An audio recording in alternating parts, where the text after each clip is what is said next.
एकाध शब्द उनके जुबान से ऐसा निकला जो नहीं कहना चाहिए था, और इसको बाद में तत्काल मुख्यमंत्री जी ने महसूस किया। इस देश के प्रधानमंत्री कह रहे हैं कि बेटी बचाओ बेटी पटाओ अभियान। महिलाओं के सम्मान में बोला प्रधानमंत्री ने कि बेटी को पटाओ। मांगा क्या कभी आज तक प्रधानमंत्री ने खेद व्यक्त किया क्या? जाके प्रधानमंत्री के सामने न रोए जहां प्रधानमंत्री इस देश के कह रहे हैं बेटी बचाओ बेटी पटाओ। नमस्कार, मेरा नाम आलोक है। आप लाइव स्ट्रीज देख रहे हैं। बिहार के मुख्यमंत्री नीतीश कुमार को लेकर अब बीजेपी के तेवर काफ़ी गर्म है। बीजेपी ये कह रही है कि नीतीश कुमार को इस्तीफा देना चाहिए, क्योंकि जिस तरह से जनसंख्या नियंत्रण पर बोलते हुए नीतीश कुमार ने कई ऐसे शब्द कहे विधानसभा में, हालांकि बाद में खेद प्रकट किया। हमारे साथ जेडीयू के राष्ट्रीय अध्यक्ष ललन सिंह जी मौजूद हैं। जिस तरह से नीतीश कुमार ने कहा जनसंख्या नियंत्रण पर, देखिए नीतीश कुमार जी बिहार में किस प्रकार प्रजनन दर घट रहा है और किस प्रजनन दर को घटाने के लिए किस तरह के प्रयास किए जा रहे हैं, इसकी चर्चा करते हुए एकाध शब्द उनके जुबान से ऐसा निकला जो नहीं कहना चाहिए था, और इसको बाद में तत्काल मुख्यमंत्री जी ने महसूस किया और इसके लिए मुख्यमंत्री जी ने खेद व्यक्त कर दिया। तो मुख्यमंत्री जी ने तो एक उदाहरण पेश किया कि अगर कोई बात हमने कहा है और वो नहीं होना चाहिए तो उसके लिए हम खेद व्यक्त करते हैं। लेकिन इस देश के प्रधानमंत्री और भारतीय जनता पार्टी के जो नेता हैं वो प्रधानमंत्री के इस भाषण को क्या कहेंगे? पता चला है कि बेटी बचाओ बेटी पढ़ाओ अभियान, बेटी पढ़ाओ अभियान, बेटी पटाओ अभियान फिर से सुना देते हैं आपको। हाल के आंकड़ों से पता चला है कि बेटी बचाओ बेटी पढ़ाओ अभियान, बेटी पढ़ाओ अभियान। अब इस देश के प्रधानमंत्री कह रहे हैं कि बेटी बचाओ बेटी पटाओ अभियान। बहुत संसदीय भाषा है। महिलाओं के सम्मान में बोला प्रधानमंत्री ने कि बेटी को पटाओ। मांगा क्या कभी आज तक प्रधानमंत्री ने खेद व्यक्त किया क्या? प्रधानमंत्री ने खेद व्यक्त किया कि ये हमारे खेद हम व्यक्त करते हैं, ये हमारे मुंह से निकल गया जो नहीं बोलना चाहिए था? नहीं किया।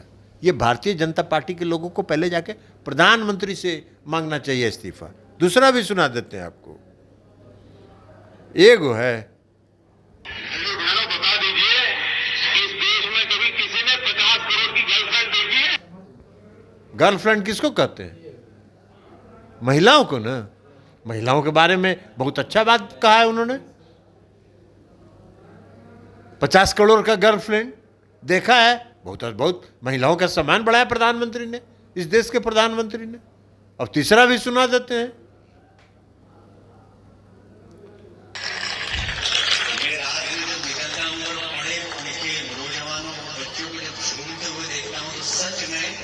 इच्छा होती है उतर के तो इनमें 5 साल ऐसे में नशा हो जाए। सच में कह रहा हूं, भगवान की कसम खा के हनुमान जयंती में झूठ नहीं होता। और लड़कियां भी इतने गंदे कपड़े पहन के निकलती है कि अपन महिलाओं को देवी बोलते हैं। उन्हें देवी का स्वरूप नहीं दिखता है, बिल्कुल सुपर्ण सा लगती है।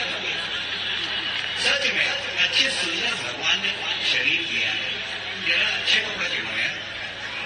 बच्चों को आप संस्कार डालिए। मैं बहुत चिंतित हूँ। इंदौर हर बात में नंबर 1 है, और पिछले दिनों नशे ने जिस प्रकार युवा पीढ़ी को छेड़ा है वो कल की भी हमारे लिए चिंता का विषय। इसलिए बच्चों को संस्कार डालिए।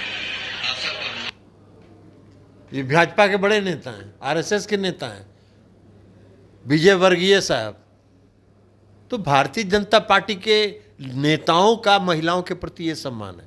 मुख्यमंत्री जी सम्मान के सशक्तिकरण, महिला सशक्तिकरण की दिशा में जो देश बिहार के मुख्यमंत्री नीतीश कुमार जी ने जो काम किया है वो कहीं दुनिया में उदाहरण है क्या? लेकिन कलेजा फाड़ फाड़ कर रो रही हैं बीजेपी की जो महिला विधायक है। कलेजा फाड़ के वो तो रोबे करेंगी।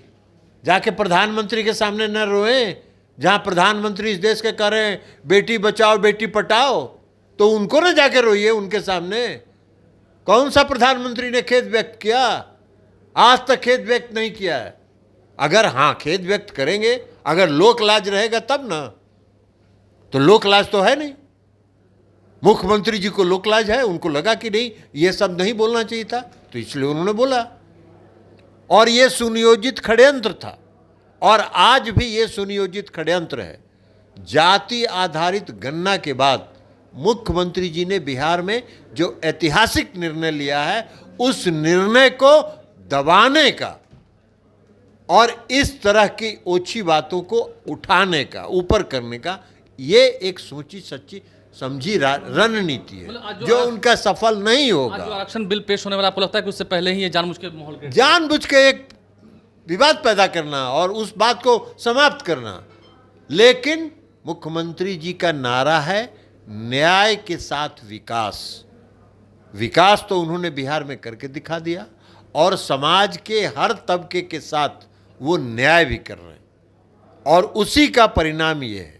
मुख्यमंत्री जी ने जाति आधारित गणना के साथ जो आर्थिक रूप से पिछड़े हैं उनका भी गणना कराया, और वैसे 94 लाख परिवार हैं, उन सबों को कहा कि 2 लाख रुपया स्वरोजगार योजना के लिए देंगे, उनको भी प्रोत्साहित कर रहे हैं। जो आबादी की संख्या कम है सरकारी नौकरियों में, उनकी सरकारी नौकरियों में उनकी संख्या बढ़ाई उन्होंने। तो इसको कहते हैं न्याय के साथ विकास। और भारतीय जनता पार्टी का जो नारा है, प्रधानमंत्री जो कहते हैं सबका विश्वास, सबका साथ, तो किसको विश्वास में लिया? कौन सा काम उन्होंने किया इस देश में 9 साल में, ये जरा बताएं। बेरोजगारी बढ़ाया उन्होंने, सारा रोजगार बंद कर दिया। 2 करोड़ लोगों का क्या हुआ? काला धन लाएंगे, काला धन लाने की बात तो छोड़ दीजिए, काला धन उनके शासनकाल में जा ही रहा है विदेश में। उज्ज्वला योजना फेल कर गया, आयुष्मान भारत फेल कर गया। सीएजी ने रिपोर्ट दे दिया कि एक मोबाइल नंबर पर हजारों हजार आयुष्मान भारत का पैसा निकल गया। तो खुद तो कुछ कर नहीं रहे हैं, और मुख्यमंत्री जी जो न्याय के साथ विकास का नारा दिया, उसको सरजमीन पर, यही अंतर है, न्याय के साथ विकास सरजमीन पर, और सबका विश्वास, सबका साथ धोखाधड़ी। देखिए, धोखाधड़ी कौन कर रहा है और महिलाओं से माफ़ी किन्हें मांगनी चाहिए? नीतीश कुमार ने तो माफ़ी मांगी है, खेद प्रकट किया है। जेडीयू के राष्ट्रीय अध्यक्ष राजीव रंजन सिंह हमारे साथ मौजूद थे, क्या कुछ उन्होंने कहा है, और समझ सकते हैं आप आने वाले समय में जिस तरह से बातें हो रही हैं, नीतीश कुमार से इस्तीफा मांगा जा रहा है, तो पहले प्रधानमंत्री इस्तीफा देना। ये बातें भी रखी गई हैं, वीडियोज़ भी दिखाए गए, आपने देखा है। हमारे चैनल को सब्सक्राइब कर लें, साथ साथ फेसबुक पेज भी लाइक करें। धन्यवाद।